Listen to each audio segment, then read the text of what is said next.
What's up with y'all, right? So I've been seeing the viral TikTok about the Chicago being um rain and everything by the YNs. And because of this, crime has went up. Because of this, um it has put Chicago on the map of one of the highest crime rates in the around the world, or so be, right? And one of the videos, I guess the guy came out and he basically was telling Donald Trump, hey, don't send the National Guard because we are a different breed, right? Now, once you say that key word, you're basically putting yourself right along with the other guys, right? Then he comes out to say that ain't, you know what I'm saying?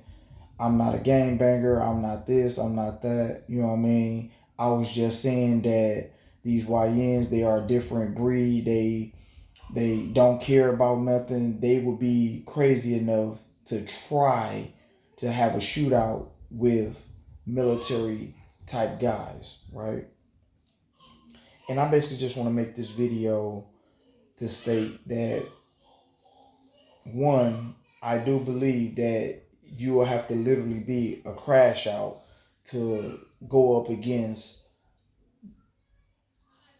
anybody with any military training, right? But then I also seen the video where a guy came out and he stated that the National Guard is basically a whole bunch of wannabe guys who never could cut it in the army, and that they not like that, right? Even if that's so, let's just say you got a mall cop and they got him out there. I'm pretty sure he's licensed to carry, and they gonna have him out there securing one of y'all blocks, one of y'all sets, one of y'all whatever. And one of you young guys decide to say, you know what? He got to move around. We ain't having none of that. And y'all go and do what y'all do. Whether y'all attack him, whether y'all do whatever. And let's just say y'all crazy enough to get into a pew pew situation with this supposed National Guard mall cop, what they call it, right? What do you think is going to happen right after you do that? Now, I get it. A couple of y'all done probably bust at the police, and you know what I'm saying, and nothing happened. They didn't send the National Guard or the Army to come and take y'all out. But when y'all do shoot and wound an officer, what do? They flood the city with officers. They pull out all the resources and they don't sleep. The detectives, the FBI agents, they all come out and do what? They hunt you down, right? And they're going to get their man because of the fact that you did what? You took out one of theirs. So once you do decide to be crazy enough to do this, I do believe that y'all are crazy enough to try it, right? They're then going to force Donald Trump's hand to say, you know what? Let's really deploy the real military, or therefore the guys that are heavily trained in assassinations and military combat war type deal. Then they're going to deploy all their advanced technology equipment to get to the root of that problem. They're going to deploy every ring camera. They're going to deploy drones. They're going to hit the satellites. They're going to hit street cameras and any camera that you can think of. They're going to get free access to, and they're going to find you, right? If they cannot find you, what you are doing possibly is you're going to get from that neighborhood for the next 20 blocks, they're going to be shut down. And guess what's going to happen? There will be no movement going on whatsoever.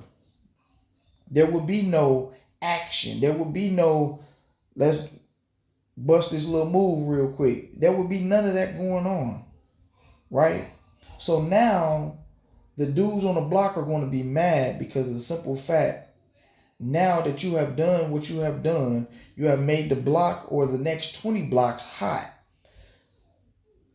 Upon those 20 blocks, there are going to be at least another rival gang that's going to be mad that you did what you did, and now you have interrupted my business. So not only do you have to run from the fact that you have the military after you, the FBI after you, you have to worry about the other street gangs that are mad at you because you went off and did some goofy, and now you have made the block or the neighborhood or the set or whatever you want to call it hot, right? So now there will be no money being made. There will be no deals being made. There will be no, you know what I mean? None of that going on, right? And you got to remember, these dudes are military, so they will literally sit on your block for months. They ain't got nothing better to do. They ain't got nowhere to go. So therefore, there will be no transaction for months. Can you guys withstand months of no action, no movement, no deals being made, all because y'all let one of y'all crazy YNs run around and start a war that he and y'all are not prepared or set to lose to, right? So at the end of the day, it's stupid if y'all do decide to go to war with these people, which I don't think y'all really going to go to war. I think y'all just jacking, y'all just capping. I hope and pray that y'all don't do nothing crazy like that, which I don't think y'all will do. But at the end of the day, for the ones who are in the streets, my question is this to you. Are y'all so far gone to the point where y'all are just saying, you know what, man, listen, it's a war out here. It's every man for himself. And me and my people, we gonna get ours the way we get ours. We don't care about nobody else, right? So once you get to that point of where you don't care about anything, and it's every man for itself, or every street block, or every set for themselves, right? At what point is it you want better? Or is it just gang for the rest of your life until you die, right? For the ones who are not in the street gang, when are you going to come to a point where y'all want to stand up and fight back and say, you know what, enough is enough. Everybody on this block is finished to stand up and fight back and say, if we see y'all all standing out on the street corner, blocking the entrance, saying that nobody can't come down this block, we ain't having none of that. We finna fight back. At what point is us black people want to just say, you know what, man, we do want better? When is the gang banging and the want to be so street and tough and the rap music where everything that comes out, either it's a female rapper or a male rapper, they all talking about guns, drugs, and killing somebody. You know what I'm saying? So at what point does we just get to a point where we consider gang banging lame, right? For the ones who saying that Donald Trump don't saying that we don't need your help, what have y'all done to help Chicago better itself? What have y'all done to tell these gang bangers or these street dudes that, hey, it's a better way, right? What jobs have y'all created that they would feel comfortable to just walk away from the street life and go work a 9 to 5? Are y'all willing to change the laws to where felonies will drop off, therefore people can go back to school and get a good job? That way they ain't got to feel like gang banging is the only way. Hop in my comments and let me know what y'all think.